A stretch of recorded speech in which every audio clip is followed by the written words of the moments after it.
a thumbnail. You didn't take a thumbnail. So now we're live. Okay. Are we? See what I meant though? There's gummy stuff all over the. That's all right. As long as it's going. It's not like people want to look at your face anyways. Well, it's not like anybody knows that we're doing it anyway now Yeah. because it's on a different YouTube channel. Oh, well, So I'll try to send it out. that's not a bad camera angle, I don't think. No, I don't I think mean, Cody's not visible, which is great. That's what happens when Love you can't make being it your- work. Whipping boy or whatever. Oh, not that much. Yeah. Now that's you're good. totally out of the picture. This is how I like to be. You're the No, only you're- one. Uh-uh. Father, you're the only one in Hey, the picture. You need to send that out though that we're live. On Bill Mayer's YouTube channel? Yeah. Like people, what? How do I do that? I don't know. That's a great question, but we're wasting a lot of time. Maybe we should pray while we're doing that. What's your YouTube channel? Oh, we're We are live. I like how you just start that and don't even tell anybody. Well, yeah. Hey Bill, what's your YouTube channel? I don't know. So how are we? Good supposed to morning, send it all. out? Welcome to episode 14 of Theological Legion of Boom. Boom. We are still getting set up here this morning, and the guys thought it would be great just to go ahead and start recording. As we're recording, everybody's just looking at their phones. Speaking of division and non-communication, that's our topic for today. So we thought we'd show you an example of that right off the bat. Oh, you guys are in the room. I'm sorry. I didn't see you guys here. There, I posted some. Did you check and see if like the audio actually works on your silly little computer? We'll know soon, I guess. Yeah, 'Cause Mandy, people if will you say- could please Mandy, text Let us Bill know if and let the us know. audio works. I just put live on Bill Mayer's YouTube channel if you can find it. I'll share your post. So, right, maybe we should get started then. Yeah, like with a prayer or something. hmm Well, I'm on Facebook now since you guys were on it. I just tagged you in it. The Wi-Fi's here still not working, is it? I don't know. I think I it think is. it's the Wi-Fi. No, I don't know what's going on. I think Satan just didn't want us to do this morning, so he's trying to throw roadblocks in our way. But we're going to get it done anyway, right? So first thing that we need to do is pray. Yeah. Well, after I share this, I love that your thumbnail is the best. Just a big giant picture of me, right? Yeah. Well, yeah. People are going to get bored because the live feed is going and we're doing nothing. But That's what we always do. Around We it. do that. It for is the actually first what we 15 always minutes. do, That's how Cody. we I start. know. So let's start with a prayer. Hey, there we go. In the name of the Father, and the Son, and the Holy Spirit. Amen. Come, Holy Spirit, come by the most powerful intercession of the Immaculate Heart of Mary, your well-beloved spouse. Come, Holy Spirit, come by the most powerful intercession of the Immaculate Heart of Mary, your well-beloved spouse. Come, Holy Spirit, come by the most powerful intercession of the Immaculate Heart of Mary, your well-beloved spouse. Saints Michael, Raphael, and Gabriel, pray for us. In the Father, and the Son, and the Holy Spirit. Amen. I actually think this is perfect start for this day, just like you talked about before we went live, or maybe we were live, since we decided we were going to talk about Satan's plans today. I think we've had a little trouble getting going this morning, and I think that's, like I told Father Jarrett yesterday, the bishop came to TMP and did a mass on Saturday, and we haven't had any trouble in the chapel at all with the lights or anything. And right at the consecration, there's a light that went out for a little bit and flickered and then came back on, and we haven't had any trouble since. And it was just that one moment, and it feels like Satan knew a good thing was happening and threw a little hissy fit. And Father had his own experience at the dedication mass, consecration mass. Yeah, we had. I'm trying to think of all the different things. I mean, there was a little the water bottle, which was absolutely hilarious. I've never seen that happen before, but the stopper from the lid on the water bottle got stuck in the mouth of the water bottle, so we were playing with that for 3 minutes. It was like 3 grown men up there trying to pull it out. It was hilarious. I thought maybe it was just stuck, and I was like, "Now, seriously, CrossFit priest here should be able to do this." It's too strong. No, it was. And the microphone went stuck out in there, and then so I had to mess with it. Finally got it. And yeah, then the battery and the microphone went out just at the perfect time. Yeah, I mean that's definitely. I mean that could be chalked up to human error since I didn't put a new one in there. But I'm convinced when Satan doesn't like what's about to happen, he throws a little hissy fit sometimes. Today it was YouTube. I Yeah, think the first time we weren't able to get it going. So either that or we're going to call it Cody's error. Yeah, incompetence. that definitely could be. I mean, that's what happens when you show up. Anyway. Yeah. Hey, thanks for So that thanks seemed- for adding in the archangels though this morning.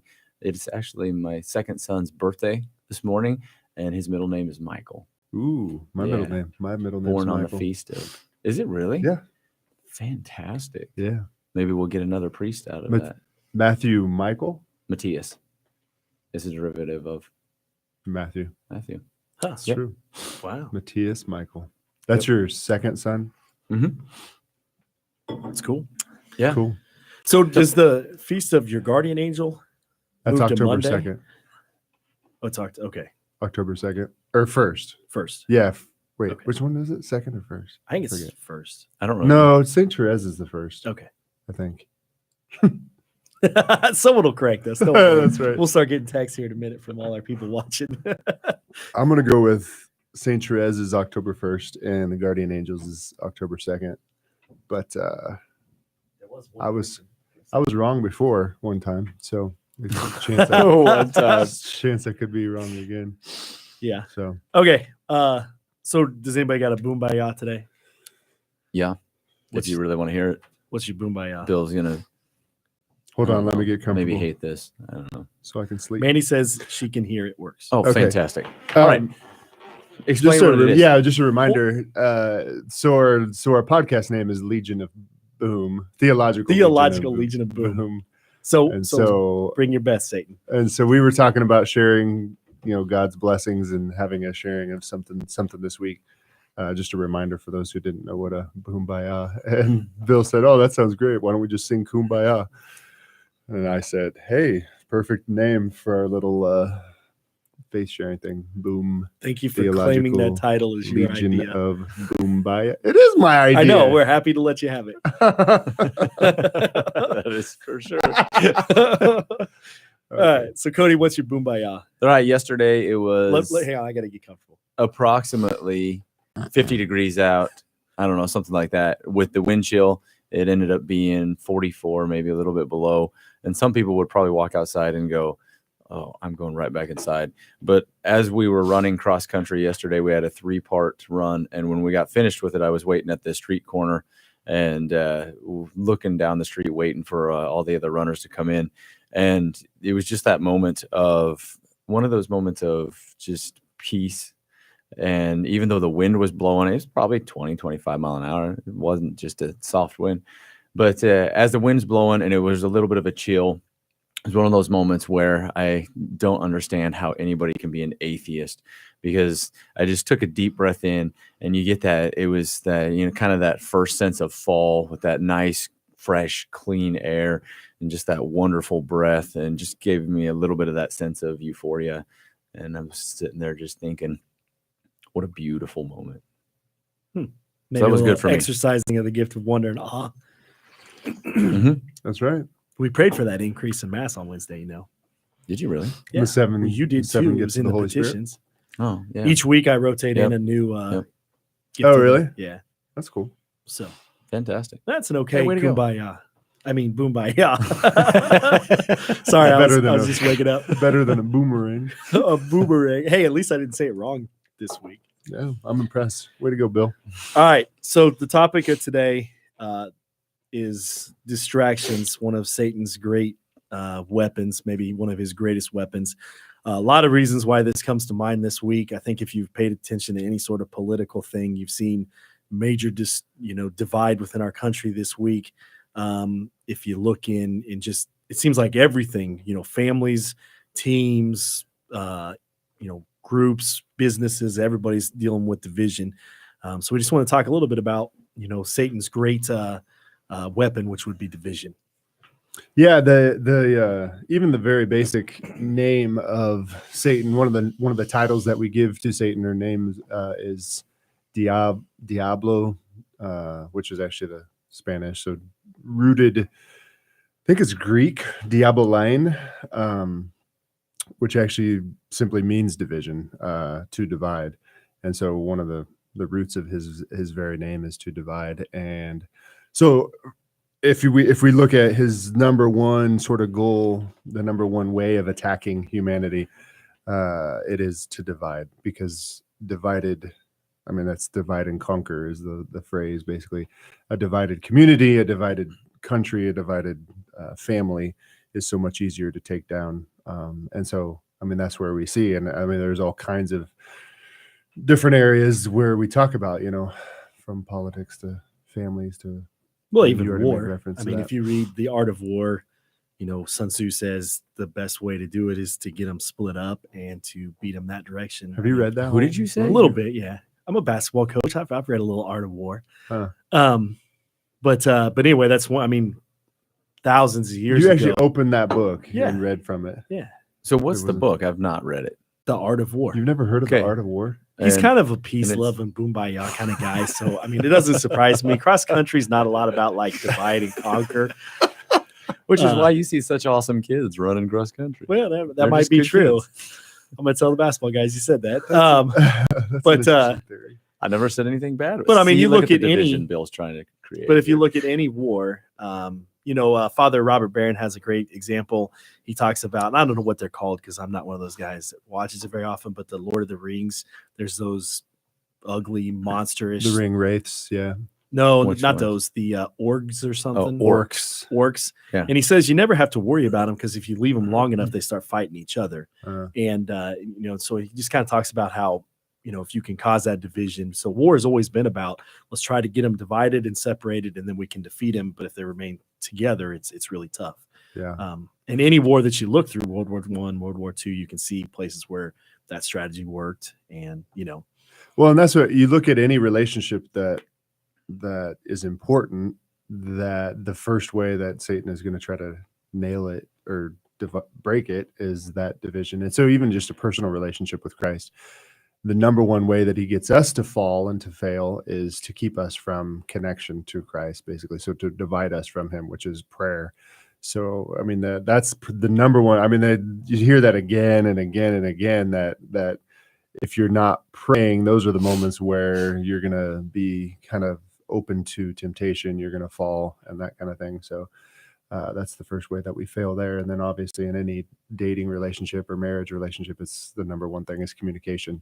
If you're not communicating in the same way as prayer with God, if you're not communicating with a spouse or a boyfriend, girlfriend, whatever, that's when doubts and frustrations and failures slide in. Yeah, he especially likes to use good things to divide us, things that start out as a good, like children. And any adult, any parent will get this, that sometimes kids will go ask one parent that's funny. I if was they just can get headed something. there. Were you? Yeah. Yeah. Sometimes they'll ask one parent if they can have something, do something, and then one parent will say either no, or will say we'll see, or something else. And because they That's didn't so get funny. the answer that they like, they go to the next parent. And if the other parent then gives into it, the first one who said no goes, I just told him no. What do you, and instead of talking with each other and going, wait, let's not pit mom and dad against each other. Yeah. One of us gets angry. And I was thinking too, if Mandy and I are together and they ask us, we're stronger than if they can separate us out and just ask one of us Yeah. somewhere. Yeah. Yeah. And so they kind of know, let's wait until we just get dad alone to ask this. And let's wait till we get mom alone when dad's not around and there's a better chance of getting it. And so I think even kids understand that, just, I don't know, naturally. That's so amazing. Especially with you. I bet it's, oh man, let's corner dad. that they have that intuition. Let's get dad. You would think it's that way, but I don't, not really. But you see it on teams too. I know we're a little early, 14 minutes, but obviously if someone can get into your locker room and start to cause a little division, whether it's selfishness, jealousy, or something like that. I mean, you can watch this on the professional level where everybody looks around and says, that's a really good, talented team. Why are they underperforming? Why are they failing? And the answer is something's bad in their locker room. There's division. There's no communication. There's something. So I think we see it there often. But I think you hit on something a second ago when we talk about prayer specifically. So if we just live in the world we live in now, we don't think about this, maybe we don't recognize the way Satan is working. But if we start to look at it, then we start to see look at the increase in the amount of music that we listen to, the amount of games that we play, the amount of sports that we've caused kids to play all the time. And at first it might just seem like nothing, but then if you start to look at it, it kind of looks like a battle plan to separate us from silence and God in prayer. Totally. Yeah. I was just thinking about that with like phones and notifications. And I mean, we're just bombarded left and right, so that no moment is a free moment or a quiet moment, rarely anyway, with our phones. And I think of this because I'm as bad as the next person, getting drawn into the phone and all the things that we could be looking at. And how many times we do that when we do come to a silent moment, we get so conditioned to these notifications, to social networking, that we're uncomfortable when we finally do come upon a silent moment, that we start scrolling through, looking at just random, stupid, worthless type stuff. And yeah, how damaging that is if we have no interaction or connection to God in prayer. And so that's where I think there's some, I mean, if we're tied into phones or talking about phones and that kind of thing, there's some helpful apps, and you can set reminders and things that will kind of knock you out of your routine of distraction to actually draw us back into that prayer. But I noticed that even just, again, we were talking at the very beginning about how Satan works and throws a hissy fit, is times where I do pause to pray. And especially if I'm praying with my phone, it'll be precisely at those moments that there'll be something that I've been wanting or waiting for, or wanting to hear from someone, or that's when the notification comes up, is precisely at that moment where I'm starting to pray. And it's interesting, that immediate attempt to derail the prayer. So the phone thing is crazy. This upcoming, but it'll be this past weekend's readings for you, is the ones where if your foot causes you to sin, cut it off. If your eye causes you to sin. And so in class, we're trying to put that into modern terms a little bit, because, that's hard for junior high kids to think about. Yeah. But, we talked about, if your phone causes you to sin, you need to be able to walk away from it. And many of them commented they would rather cut their hand off than lose their phone. But, and that's what I was, I think Jesus is getting at the fact that to that level or that extreme of craziness, in order to remain holy and to spend eternity in heaven, you have to be willing to separate from it. So for kids these days, it's the cell phone, it's the gaming system, it's the athletics, maybe, if that's what's causing you, it's the hobbies. And as soon as we started talking that, I mean, the room got resistant right away. Like, I don't want to give up my gaming system. I don't want to give up my cell phone. And for us as older people, there's other things that it might be, but well, yeah, a couple of things. First is that we get so comfortable with those things that it becomes something that we definitely do not want to give up, even if we kind of want to, because we know it's destroying us. If we still have that, but I can't, and it's very difficult for us to. Second thing that you said was on the Sunday readings. Another thing that we see that we've mentioned before that very often younger people don't understand is divisions among spiritual people because of the jealousy or envy you have of the spiritual goods of others. And that's where one of the Sunday readings goes this week. It is right after. So the reading we're going to have is in Mark is right after the apostles were squabbling over who was better. Squabbling? And then... Yeah, do you not like that word? No, that's awesome. So Bill's terrible with words. Squabbling. People don't really know this. I see like a bunch of little chickens running around, like, I don't know, squabbling. Squabble, squabble, squabble.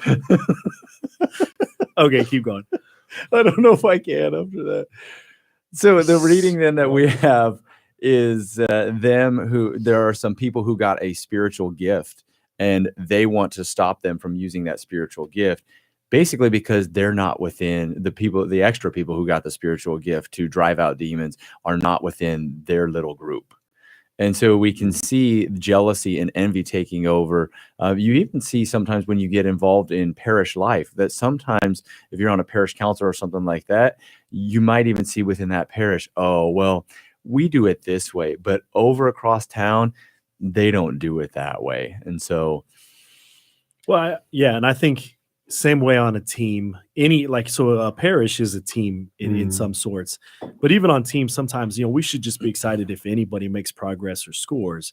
But sometimes we're jealous because it's not us that had the great idea or us that had the great event or something like that. And so, I definitely think in ministry, unfortunately, our ego gets in the way and we want it to be our idea and we don't want other people to be successful. We should just sit back and say, hey, in the gospel, someone was freed of their demon. We should just say, thanks be to God. But instead, we're worried about how it was done and those sort of things. So, yeah, that's where pride gets in and blocks communication or blocks unity within a community. Unity within a community. Squabble by squabble by We're gonna keep pushing this back earlier and earlier because we get better. Yeah, early mornings we're so on it. But anyways, I did get derailed there. Thanks. I don't even remember what you were saying. You're the one who started ministry. Pride. Yeah, just pride. Basically, I was talking about humility and how the litany of humility kind of takes all of those things and slams them in your face. Like, I want others to be praised more than I want others to succeed more than I, type of thing. It doesn't surprise now that you say that the answer to division is humility, because division can only be caused really by pride. Yeah. And so no wonder it's Satan's go-to, but the answer to that is just simple humility. It is. It's humility in the sense that because it's pride that keeps us in the midst of division, in the sense of I'm thinking of like a dating relationship or a marriage or really any positive relationship. Is there may be a breakdown of communication. What happens in that is resentment. Perhaps it's even unfounded resentment because you don't really know what the other person is thinking, but you're kind of guessing at what the other person is thinking. And then it's pride that slips in and says, I'm not going to be the one to make the effort here. I've always made the effort, or I'm, for whatever reason, I'm not the one who's going to be humble here and actually try to recommit to the communication. It's pride that keeps us from actually a willingness to look at what's causing the division. So kind of like when Father doesn't show up to a Wednesday night adult class and texts us an hour after we start, says, "Oh, I'm not going to make it." I believe it was 47 minutes after. It was 47. Why are you so mad, bro? But it is kind of interesting because I do see this sometimes in ministry too. Where someone does start to make a little ground in some areas, and others are frustrated because they aren't making ground in some areas.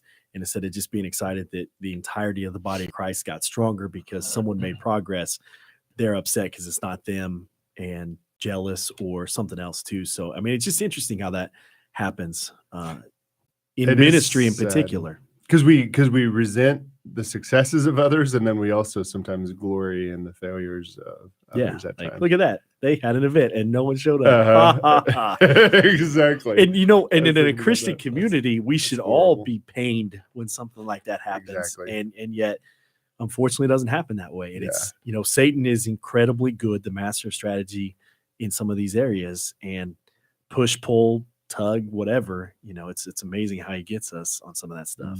So all of Father Jarrett's priest friends out there, if you don't share this podcast, then you're dividing us. That's right. I'll be watching.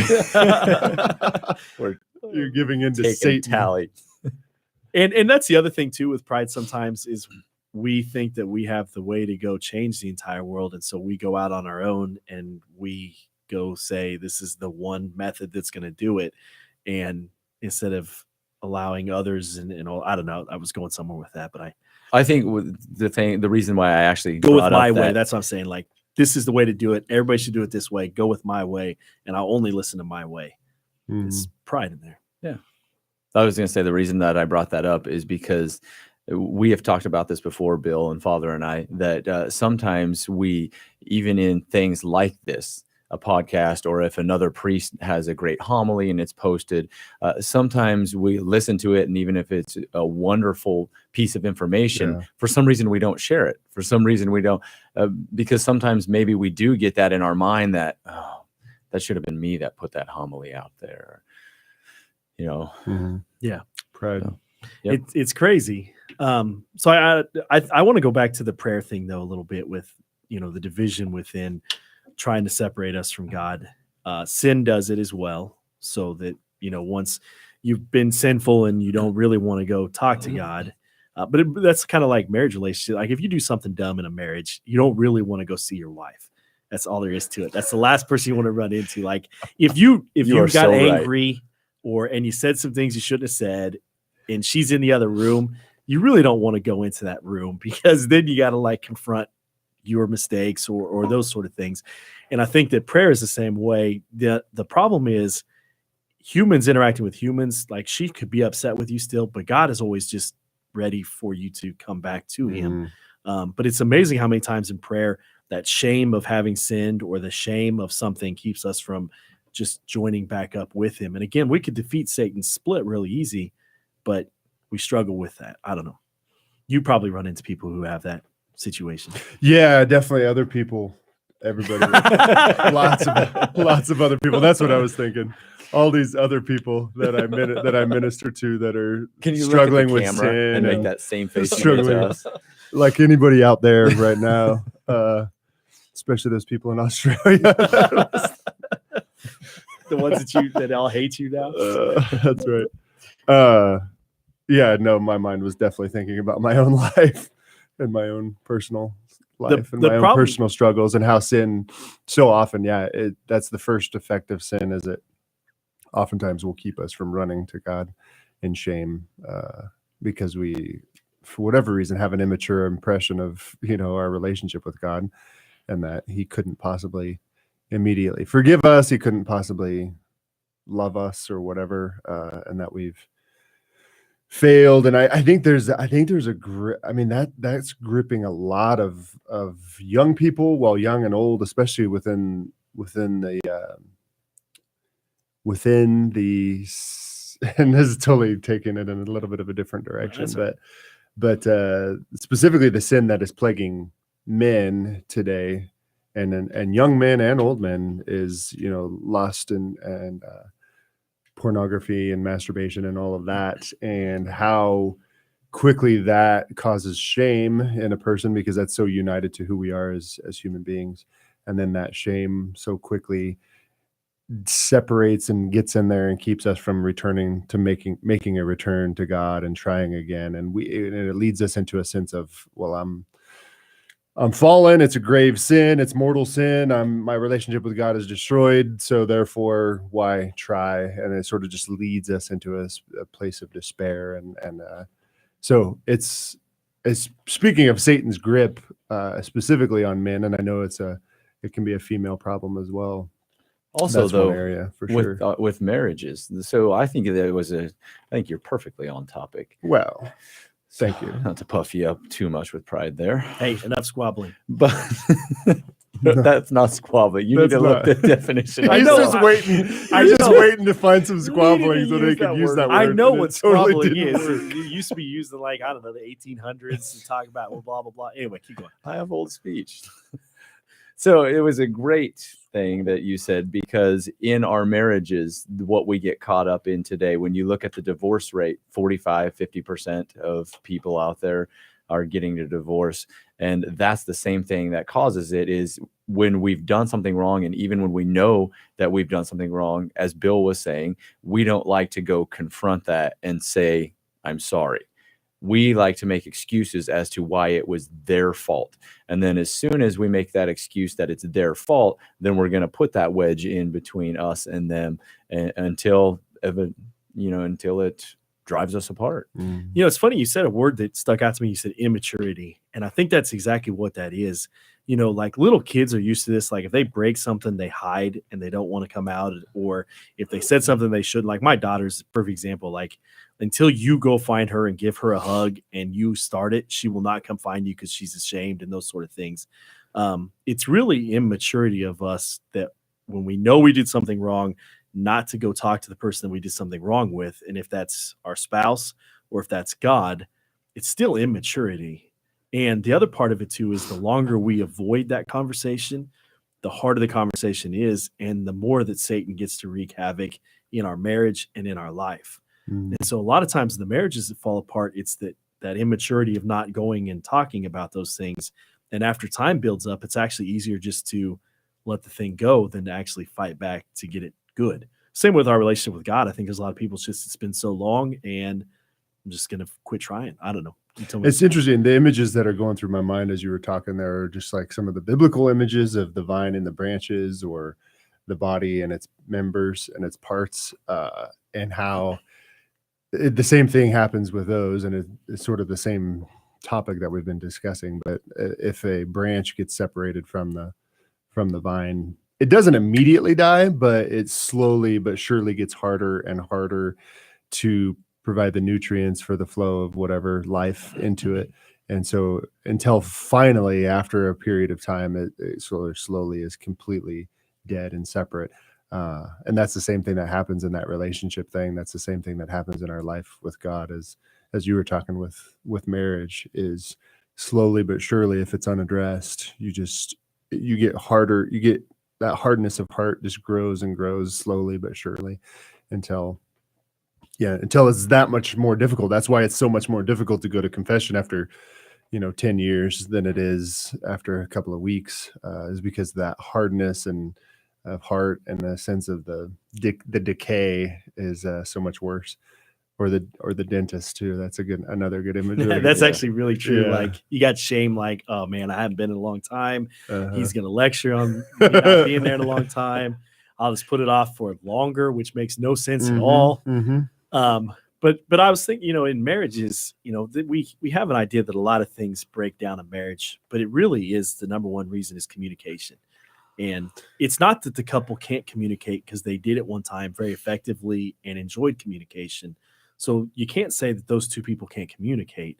So we got to look at what is causing the lack of communication. And again, I'd say in some cases it's immaturity or shame or those sort of things, or pride or something like that. Yeah, when you keep using that word immaturity, one of the biblical stories that I love to look at is the Israelite people right when they get to Mount Sinai and they get the 10 Commandments.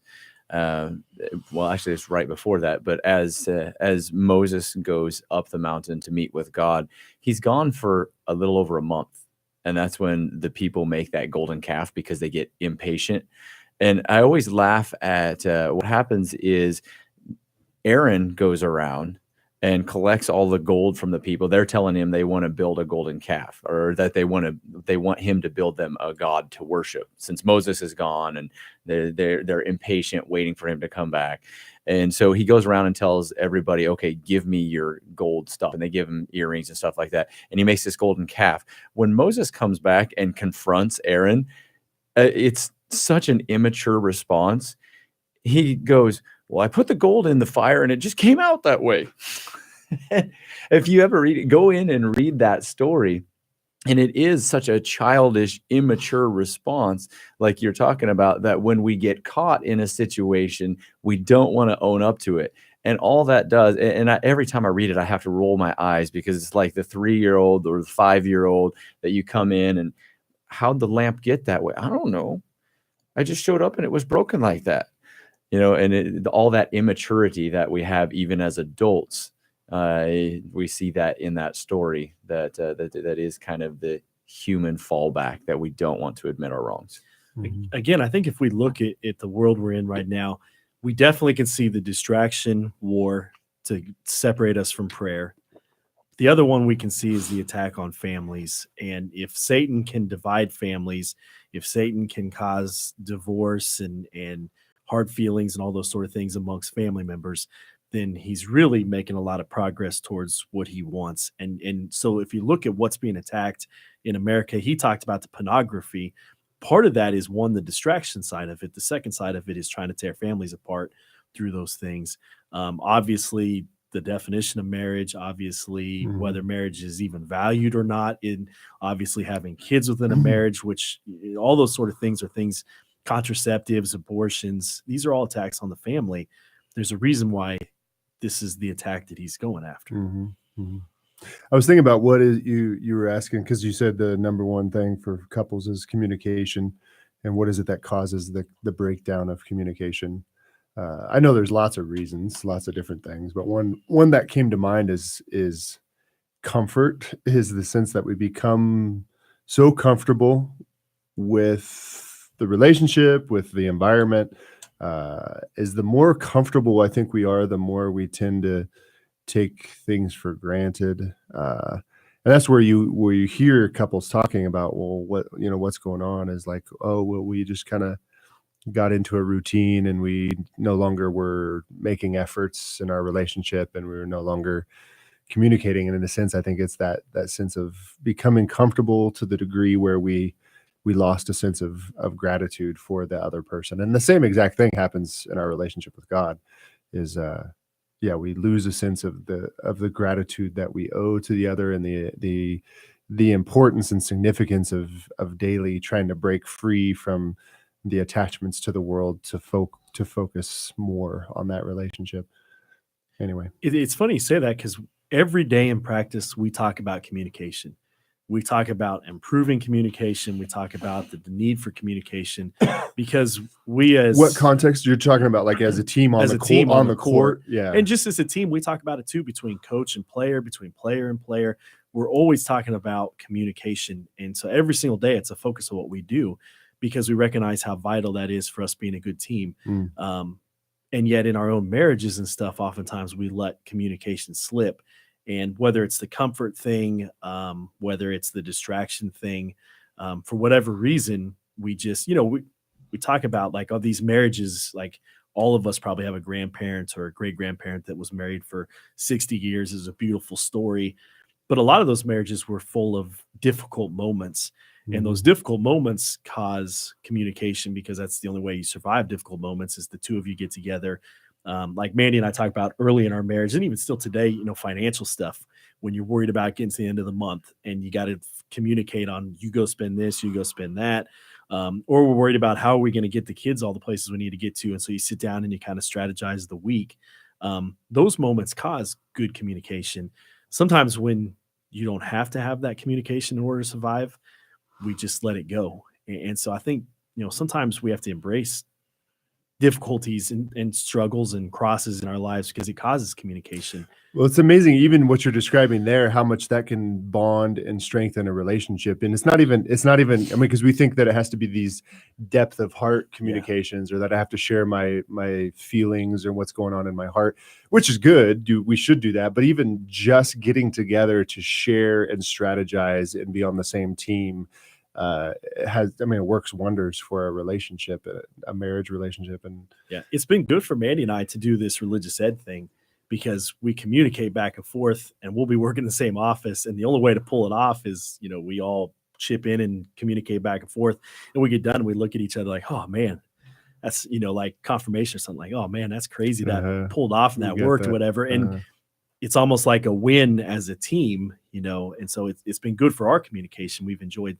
that side of it. And then sometimes that's one of the problems too, is we don't do enough stuff together. The man ends up having his hobbies and his things that he does, and she does her things, and they don't have any combined things. And I think that's some of it too. Is Mandy a neat freak like you? She's neat, not like crazy. I was going to say, you can actually work in not psychologically messed up. Type of neat. Bill, right? She loves me enough to where she doesn't mess. Like the stapler goes back in alphabetical order with tape and those sort. If you even put a pen 2 centimeters to the left from where it should be, it's so much fun. I love messing with him on that. Oh, he falls apart. I like just going into his office and just moving, like take that little truck or whatever, just like turning it around the other way. I do too. Oh my gosh, just goes nuts. Put his little buffalo up on his printer, and he walks in and immediately knows something's wrong. And I would walk into a situation like that, and it would take me 6 months to notice that there was something different in there. So something that both of you were speaking really hit me, and we talked about this on another podcast. So a great divider among marriages today is the contraceptive mentality. Yeah. And the reason why it's so dividing is because first off, just a little background.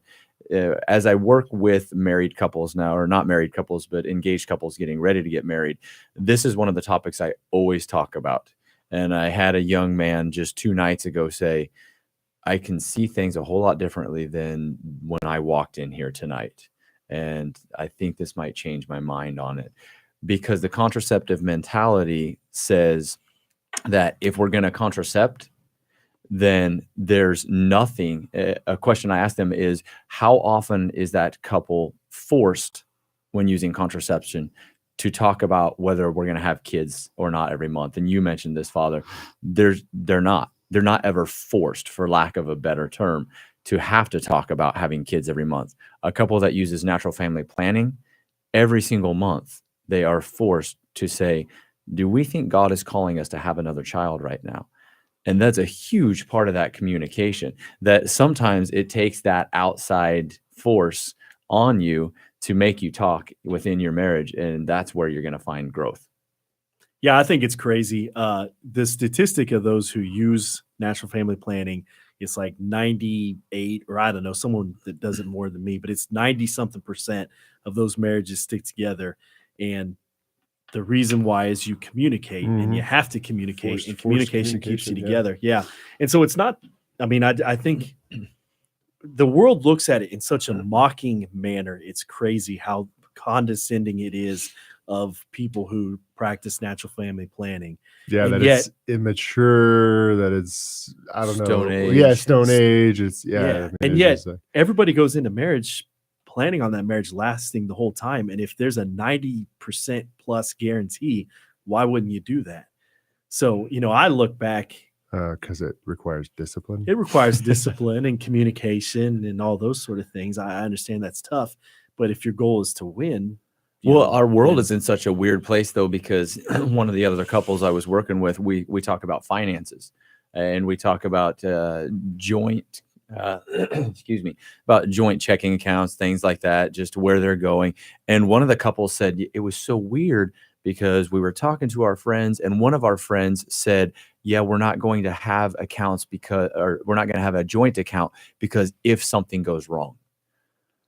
And they said, as they were talking to that couple, they said, well, you're already starting off if you're starting your marriage with a backup plan, that is not a good way to start. And so I would say that's part of the problem, is the culture has taught us that it's not a lasting union anymore, and that it's just glorified dating. I think it's one of the greatest lies that Satan has succeeded in communicating to us, and we bite on it, is that marriage is, how do you put it, is eternal bliss type of thing. Is this communication of the idea that this relationship is happily ever after, like that. Those three words are sort of, we bite on that and expect that. And so when discipline presents its head, or that we have to do certain things of sacrificial in order for this to work, in order for this to actually be successful, we're like, whoa, that's not what I signed up for. I signed up for happily ever after. Working at this and sacrificing for this and that kind of thing is not part of my equation for so we've bought on this Hollywood image of marriage being happily ever after, and that's just not healthy. It's just not good. And nothing good in this world, nothing good comes without discipline, without sacrifice, without some level of pain. I mean, you look at what we've been talking about with sports and exercise and all of those things, they require pain and discipline, but yet we don't want to go to the same realm when it comes to relationships of marriage. And Bill, maybe you could explain this, but where my mind immediately went was the video that you shared with the parents in our community and shared last year and this year with me about the priest who talks about how he puts the Mass and those people who don't really understand what the Eucharist is or don't pay attention to it, and likens it to the hookup culture. Yeah, because one of the things you talk about is that pleasure, or that whatever that lasts the whole time is I actually think that, he equates, and I think it's a fantastic equate, because Cody and I deal with high school kids, and I think there's a lot of adults exactly the same way. They come to Mass to say, I get nothing out of it. It's nothing. And Mass is supposed to be the consummation of the relationship. And in the same way, I think there's a lot of people in dating relationships that are incredibly unhappy, and they say we're having sex and it's supposed to be good, but it really feels unfulfilling and it's nothing. And that's because there's no relationship there. And that's the work side of that kind of stuff, is in order to go to Mass and really receive and enjoy and I don't know what the right word would be. Get something out of it. You have to have a relationship with God prior to and existing after, where if we just show up to mass like it's supposed to be that bliss, same way we look at marriages of this should be enjoyable, I should be entertained, then that's why it falls short for people. Yeah. And they don't understand it's not the consummation. So like in the dating couples, it's not the actual sexual act, it's the relationship that's lacking. That's what they're missing. And in mass, it's not the mass that falls short, it's your relationship with God. And it's interesting. So as much as we've moved to a hookup culture that is looking for the pleasurable part of it without the discipline, without the lasting, and finding that fails, so too in faith and religion, we're moving towards we got to find some way for this to be pleasurable. And so that's why I think faiths, churches, Sunday worship services have gone so much in the realm of immediate pleasure, having having everything that we want and need in terms of a cafeteria, coffee, little coffee shop. What comes next? As part of worship has to engage me in a pleasurable way immediately, give me immediate gratification, and that's not how consummation works. Consummation has to have the roots and foundations of a personal relationship. I was actually driving by a church the other day, and I thought, what comes next? Because in order to engage them, they started trying to make the message more something, and then they put in some video and audio things, and that was cool, and that excited them and entertained them. And then when that kind of started being leveled off, then it was like, well, let's put the coffee bar in there, let's do this and that. And then that has kind of built up the excitement for a little bit. But what comes next when that becomes old hat and everybody's got the coffee bar and everybody's got the audio visual and the lights and the sound and the praise band? What comes next?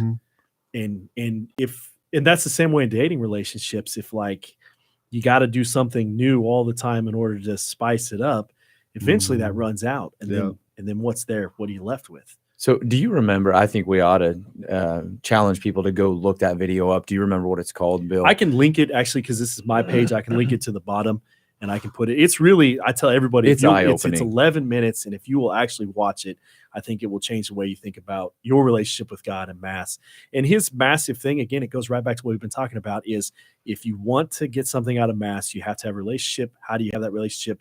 His big thing is stop by an adoration chapel or just stop by the church multiple times a week, or at least once a week sometime when you're not at mass, in the silence with the presence of Christ, and build that relationship up. And I really think that if you even just did that once a week, it would be life-changing for your spiritual life. Just as much as if you were to sit down with your spouse once a week for 15 minutes. It's and amazing. Actually, outside of the hustle and bustle. I knew you guys were going to hammer me on hustle and bustle. I would use that. See, I'm surprised Bill did it because I used. Well, he left, but outside the craziness of the run of the week, actually to sit down with your spouse for 15 minutes and discuss, how are you and who are you and what's going on in your heart and that kind of stuff. I gotta believe that would have a game-changing effect on a relationship. So too in a relationship with Christ, if you could find 15 minutes in the run of the week. It's really funny. You made me think. Mandy brought back this idea from this conference or something, like you're supposed to hug your kids like 20 seconds or something every day. It releases some sort of endorphins and good things or something. Bill's sitting there going, oh. And so she picked up one of our, I can't remember if it was Andrew or Thomas or something, like started giving him a hug and started counting or something. And it was like, it was long. And they were like, this is awkward. And just 20 seconds of our life in some sort of hug or embrace seems like a really, really long time. Does. Yeah. And, it's just that war that we're fighting with the distractions and the things that separate us. I don't know that a 20-second hug years and years and years ago would have been as weird as it is now. I mean, I think if a handshake doesn't disengage in about the first half a second, then I think it's a little long. I do too. And in my mind, I'm always like, oh, that guy, he's a holder. I don't want to shake his hand anymore. But it's kind of amazing. Yeah. Hugs are, I don't want to go off on talking about hugs forever and ever, because I know you're uncomfortable with hugs. I wouldn't define myself as a hugger, but there is something unique and powerful about that element of human embrace that I don't know. I It's think research interesting. shows that it supports it. I just don't like it. There's a lot of us that don't necessarily. I don't dislike it, but at the same time I don't engage people. I'm more reciprocal with my hugs. I think we're all in the same boat in this room. Yeah, For funny once, enough. we all agree. Yeah. No squabbling here. That's right. We're good. All right, so we need to do some practical things on this. So we're Okay. talking about the war. I think my first suggestion, practically, maybe we can just go around and everybody can have a suggestion or two. Yep. I think one of my first suggestions would be for marriages and families out there is you have to make a conscious choice not to allow too much into your life and get distracted. I think what I see a lot of people my age doing is they think that they have to be involved in every sport. They have to be involved in every club. They have to be involved in every dance thing. They have to be involved in this. And if they're not putting their kids in every single thing, that they're not good parents because their kids are missing opportunities. And I think there's a place where in our marriages and in our young families, we say, I'm going to defend some time for us just to be together and for us to have a weekend where we stay in Hayes and for us to say no to this or that. And I think Satan is really good at saying, oh, you'll be a bad parent if you don't get your kid involved in every single thing that comes their direction, Boy Scouts, Girl Scouts, sports, you name it. But I think if we really truly want our family to be together, which is the best thing for our kids that we can possibly do, is keep our marriages together.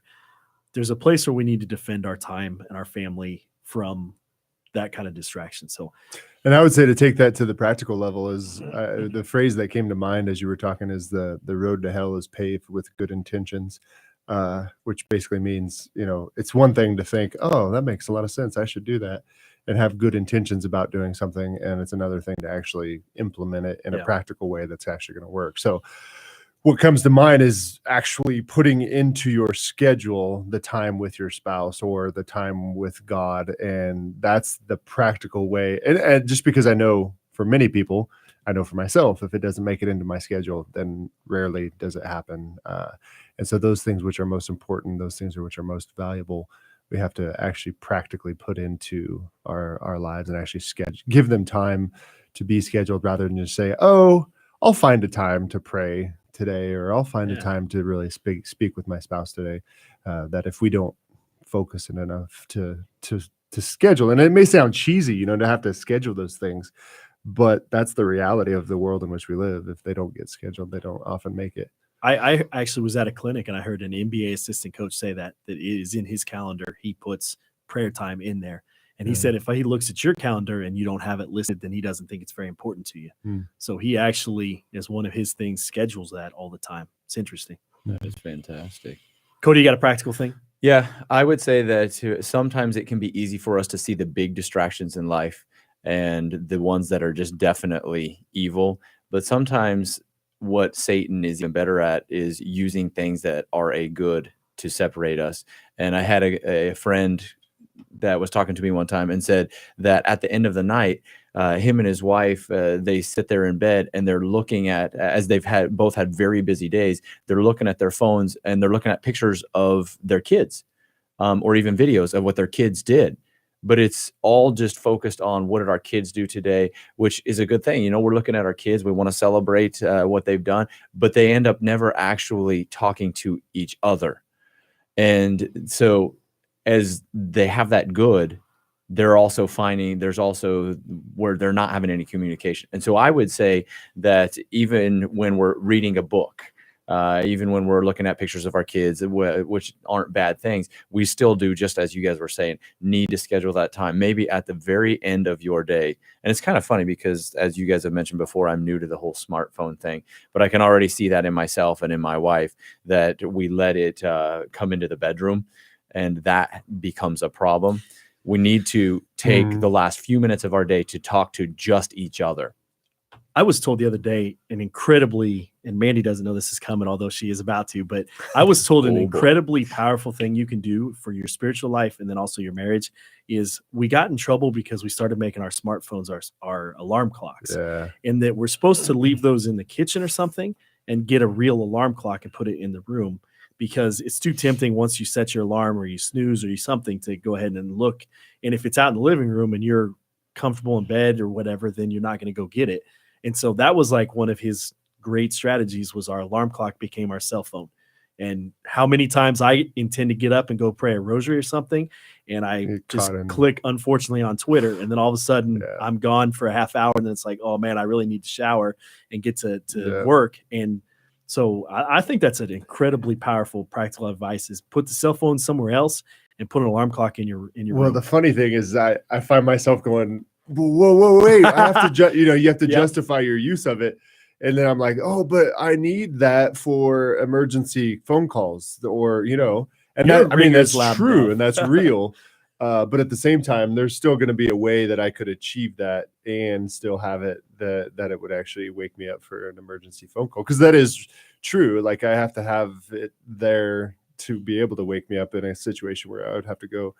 But at the same time, does it have to be right next to my bed or right now within arm's reach? Would it not still wake me up if it were across the room? Or wait a minute, Father, you actually answer the phone sometimes? No, but what that does is it makes me look at it. And I don't answer it, but then I would just look at it, and then I'll be like, oh, there was a phone call for me. I didn't answer it because contrary to what I actually preach, I think we don't have to get back to everybody right away. I try to keep like my inbox empty, and it's like one of my obsessions is never let anything sit in my inbox. But the truth is, if someone emails me at 8:00 on a night, I don't have to get right back with them. I can get back to them the next day or something like that. But we feel pressure to respond to a text right away. Yeah.